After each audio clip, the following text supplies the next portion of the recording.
Hello there everybody and welcome back to Movie Squirm. Today I'm going to be reviewing the 2024 film Maxine, and this is directed by Ty West and stars Mia Goth and Kevin Bacon. Set 6 years after the events of X, we see Maxine Minx trying to break into a Hollywood movie industry following a successful porn career.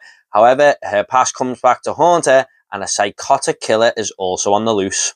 Now, this was easily one of my most anticipated movies of the year. I absolutely loved X and Pearl, and I rewatched them this week leading up to Maxine. And I'm going to be honest, on rewatch, I like them even more now.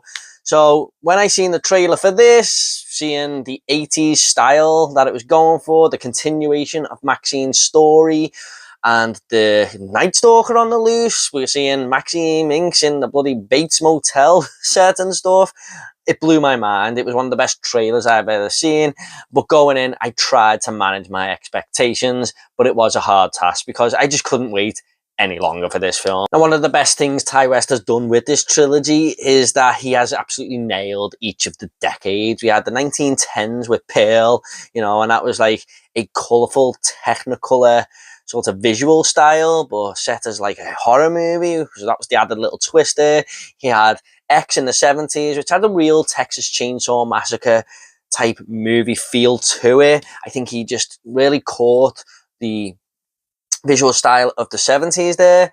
And here he seems to have got the grimy, crime-ridden streets of LA in the 80s down to an absolute T. I mean, he even puts like this sort of filmmaking style on it, like it come out in the 80s. There's a little tiny grainy effect. He changes the aspect ratio at times, but it never looked like it was, dated or anything. It's in the modern filmmaking style, just with that 80s little twist on it. But LA in the 80s feels like a very dangerous place to live, going by this movie. But I have also watched The Night Stalker on Netflix, which is a documentary about Richard Ramirez, who is actually on the loose in this film. So it's kind of fiction mixed with fact there.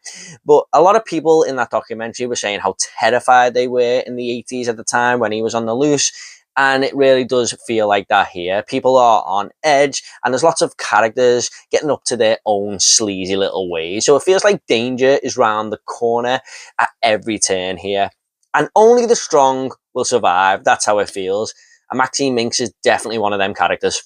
But there's also a really good story at heart here. It's definitely more of a mystery thriller crime movie than an actual full-blown horror film. I mean, it does have horror elements in there, but it sort of feels like a giallo. Like, there is a mysterious killer going around, and there's so much intrigue as to who this killer is, and he's trying to get to Maxine for all sorts of reasons. I'm not going to go into too much detail why, but I like how Ty West filmed every time this killer sort of came on the screen. Like, he's just filming his black gloves and this black outfit that he's got, just giving it little shots here that this is a mysterious character who we don't know what it is, and he's going to keep it secret to the end. But you can just tell that Ty West has took so much inspiration from them giallos from the 70s and 80s because it's straight out of the pocketbook. Now, one of the biggest draws to this film is Mia Goth herself. She has got to be my favourite actress working today, especially after rewatching X and Pearl. I loved her in Infinity Pool, and she is fantastic once again here as Maxine Minx. But I just think it's so relatable to her as a person that this character is trying to sort of get famous and make it big and have a splash in Hollywood. But that is exactly what it's done for Mia Goth in real life. Now, I know she's been in films before this trilogy, but I think she's become a bit of a household name when X and Pearl sort of came out in 2022 there. She's been in movies before, but this trilogy has definitely propelled her forward now, and she's kind of got the pick of the bunch in what movie she wants to be in. Everyone is going to be after Mia Goth in their movies after seeing this trilogy. And her character, once again, is awesome. She is such a strong-willed individual, I feel.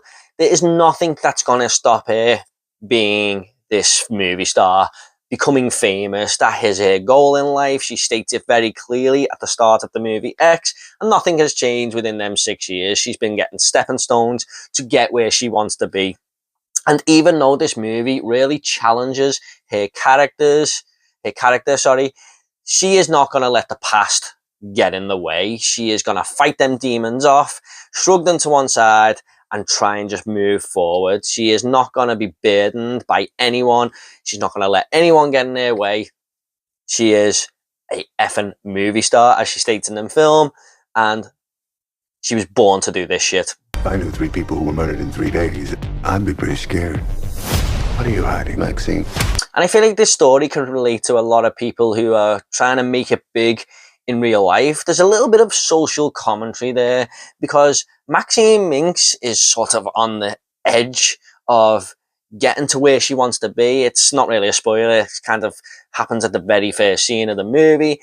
But she has got her past coming back to haunt her. And like I said, she's got to fight them demons off. But it just feels like when people become popular or famous, outsiders or other people will try and drag them people down. And I think that is sort of what Ty West was going for here with the story that he's come up with for Maxine Minx's character. And I really love how the movie delves into the Hollywood film industry.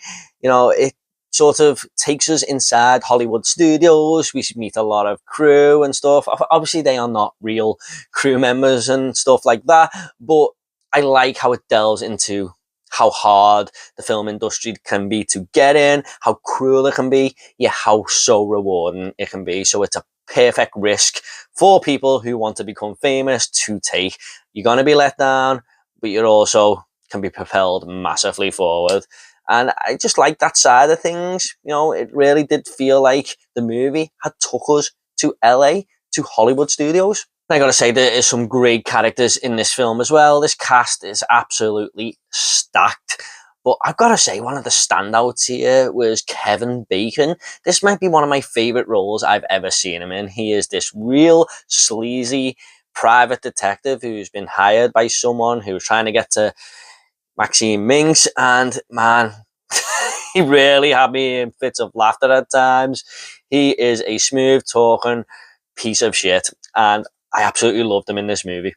But you got Elizabeth Debicki, Bobby Cannavale, Giancarlo Esposito there, who just bring a lot of quirky side characters with lots of fun personality to all of the side characters in this movie. And they all feel like they are part of the grimy underbelly of LA. I gotta say, there was some decent gore here as well. I mean, it doesn't hide away from the violence or anything like that. It's not overblown or anything. It just happens at all the right moments. And I gotta say, Ty West comes out with some really great shots when this is happening. One of my favourites was a bunch of blood just splattered across a bunch of VHS tapes. I mean, it just added to what Ty West was capturing in that decade there. But, you know, there's some real hard to watch moments, especially one scene where I just had to wince. I mean, I kind of just went, oh, when it happened, and it just, you felt the pain, really. But yeah, it doesn't shy away from the violence or anything like that. It doesn't go too over the top. It's just a perfect balance. And what does every movie set in the 80s have to have? A cool banging soundtrack. And I gotta say, this is one of the best soundtracks I've heard in a movie in years. Wow, every single tune or track that came on just fitted with that perfect moment in the movie. The way Ty West filmed it and directed it to go with the soundtrack was just absolute perfection, the way it came together. I absolutely loved all the music choices in this film. And this movie had a brilliant third act as well. It definitely started to ramp up towards the end. I won't get into detail what happens or anything like that. This is a spoiler-free review. But what I will say is Ty West wrapped this trilogy up brilliantly, I thought. It was a very satisfying conclusion. Now, what I will say is with that third act ramped up and, you know, moving at such a fast pace, the first two acts sort of take its time a little bit. I mean, it's never boring or anything like that, but what I will say is it can feel a little bit slower paced, and this might not work for a lot of people. At times I was thinking, okay, where are we going with this? What's he trying to do with the story and stuff? But it's because there's a lot of mystery and a lot of intrigue, and I feel like on rewatch this will work for me a hell of a lot more because I know where it's going. So whatever score I'm going to give this movie at the end, it could definitely go up. Also, there's a point in towards the end of the film actually where a character does something and you think there's going to be a lot of repercussions, but nothing really comes of it. Now, that's all I'm going to say. but it kind of irked me. It left me on a little bit of a question mark as to why nothing come of it. That's all I'm going to say, but when you see the movie, you'll probably know what I'm talking about, but it kind of just was ignored. However, guys, they are very minor nitpicks. I think this trilogy delivered on my expectations. I mean, like I said, I tried to balance it, but in the back of my mind, I was just thinking this is going to be a great movie, and it was. And what a trilogy this is. Ty West has brought something here that we don't see very often. A quick-fire trilogy with all being great movies, and each one of them feels like something different because they're all set in different decades and they tell a little bit of a different story, but they all connect so well. I'm just going to go ahead and rate this movie now. I'm going to give Maxine an 8.5 out of 10. Like I said, this may improve on rewatch. I'm so looking forward to watching the movie again. I'll probably grab it on 4K when it comes out, and maybe this might be my favourite of the trilogy then. It still might be now. I'm still thinking about it, but man, what a great film. I loved it. Okay, guys, at the end of these reviews, I always like to leave a little fun fact. Now, a fun fact for Maxine is that the filmmakers of this movie actually used the same type of equipment as the filmmakers in the 80s would to grab that familiar feel. Now, that would explain why there was a little bit of a grainy effect at times and all the ratio changes work so well, because they were using old equipment. Okay, guys, I hope you all enjoyed this review. What are your thoughts on Maxine and the Ty West trilogy in general? Please do let me know in the comments down below. I'll get back to you all, I promise. Thanks so much for watching this video. If you want more 2024 horror movie reviews, they will be in the link down below. Please give this video a like and subscribe to this channel if horror is your sort of thing. Thanks so much, guys. You take care, and I'll see you on the next video.